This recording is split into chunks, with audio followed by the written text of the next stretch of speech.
ORR పరిధిలో చెరువులపై ప్రభుత్వం పారదర్శకంగా విచారణ జరిపించాలని తగిన చర్యలు తీసుకోవాలని అంటున్నారు సామాజిక కార్యకర్తలు. గట్కేసర్ మండలంలోని జనగామ ఎమ్మెల్యే పల్లా రాజేశ్వర ఆక్రమణలపై హైడ్రా విచారణ జరిపించాలని, ఆక్రమణలపై చర్యలు తీసుకోవాలంటున్నారు సామాజిక కార్యకర్త పిట్టల శ్రీశైలం. ఇదే అంశంపై మరిన్ని వివరాలు మా ప్రతినిధి రాంప్రసాద్ మరి అందిస్తారు.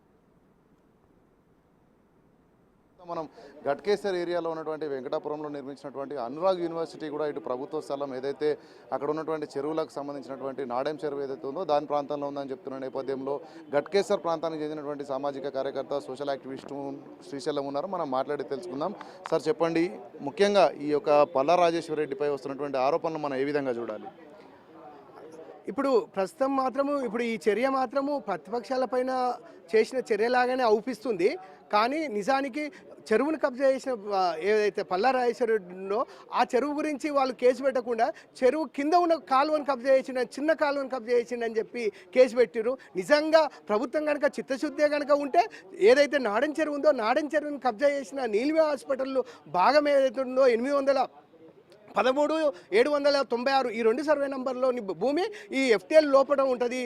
కాబట్టి వాళ్ళ కేసు కనుక పెట్టదలుచుకుంటే నీలిమ హాస్పిటల్ పైన కేసు పెట్టాల్సి ఉండే. అది పెట్టకుండా ఒక చెరువు కింద ఉన్న కాలువని ఆక్రమించిందని చెప్పి కేసు పెట్టారు. అంటే పల్లా రాజేశ్వర రెడ్డి ఇప్పుడు అనురాగ్ యూనివర్సిటీ గురించి మాత్రమే పెద్దగా చర్చ జరుగుతున్న నేపథ్యంలో అతనికి ఎన్ని అక్కడ ఇన్స్టిట్యూషన్స్ ఉన్నాయి, అంటే ఎలాంటి రకాలైనటువంటి ఇన్స్టిట్యూషన్స్ అనేది నడిపిస్తూ ఉన్నారు ప్రస్తుతం?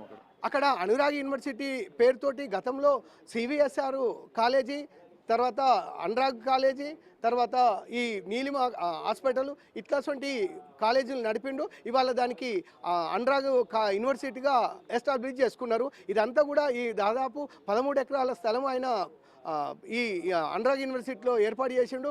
ఈ అనురాగ్ యూనివర్సిటీ ఏర్పాటు చేసిన 13 ఎకరాల్లో ప్రధానంగా 835 సర్వే నంబరు, 840 సర్వే నంబరు, ఈ 835, 840 ప్రభుత్వం చెప్తున్న రికార్డుల ప్రకారంగా ఇవి 2 కూడా ప్రభుత్వ స్థలాలని చెప్పి ఉన్నది. కానీ ఆయనకున్న పలుకుబడితోటి అందులో నిర్మాణాలు చేసిన తర్వాత ఏదైతే పేదలకు కోసం ఏర్పాటు చేసిన 58, 59 జీవో ఏదైతే ఉందో ఆ 59 జీవో కింద రెగ్యులరైజ్ చేసుకోవడం కోసము 3 ఎకరాలు 21 గుంటని తను రెగ్యులరైజ్ చేసుకున్నాడు. ఆ రెగ్యులరైజ్ చేసుకోవడం కూడా అందరి కనుక ఏదైతే కట్టాల్సిన ఫీజుని 25% చేయించుకొని చాలా అతి తక్కువ ఫీజుని కట్టి రెగ్యులరైజ్ చేసుకున్నాడు. అంతేకాకుండా తన యూనివర్సిటీకి వరంగల్ హైవే నుంచి వచ్చే ఏదైతే రహదారి ఉందో ఆ రహదారి 200 ఫీట్ల రహదారి, ఆ 200 ఫీట్ల రహదారి ఇక్కడ నుంచి హైదరాబాద్ వరంగల్ రహదారి నుంచి ఓఆర్ఆర్ జంక్షన్, ఓఆర్ఆర్ గౌరేలి వరకు పోయే ఏదైతే దారి ఉందో ఆ దారి 200 ఫీట్ల దారిని ఈ యూనివర్సిటీ వరకు వచ్చేంత వరకు 200 ఫీట్ల దాన్ని 100 ఫీట్ల తగ్గిస్తూ ఒక ప్రత్యేక జీవో చేసుకొని ఆ 100 ఫీట్ల మందం కూడా 200 ఫీట్ల జాగని 100 ఫీట్ల కట్ చేసి అందులో పార్కింగ్ ప్లేసు, సెక్యూరిటీ ప్లేసు, ఇంకా భవనాలు కనుక నిర్మాణం చేసుకున్నాడు. అక్రమాల పైన పూర్తి స్థాయిలో చెరువులు కానీ, కుంటలు కానీ, ఇటు FTL బఫర్ జోన్లలో అక్రమ నిర్మాణాలు కూర్చివేస్తున్న నేపథ్యంలో ఇప్పుడు ఎలాంటి చర్యలు తీసుకుంటే అక్కడ ఈ యొక్క పర్యావరణాన్ని కాపాడుకోవడానికి ప్రముఖంగా అవకాశం ఉంటుందని మీరు భావిస్తున్నారు?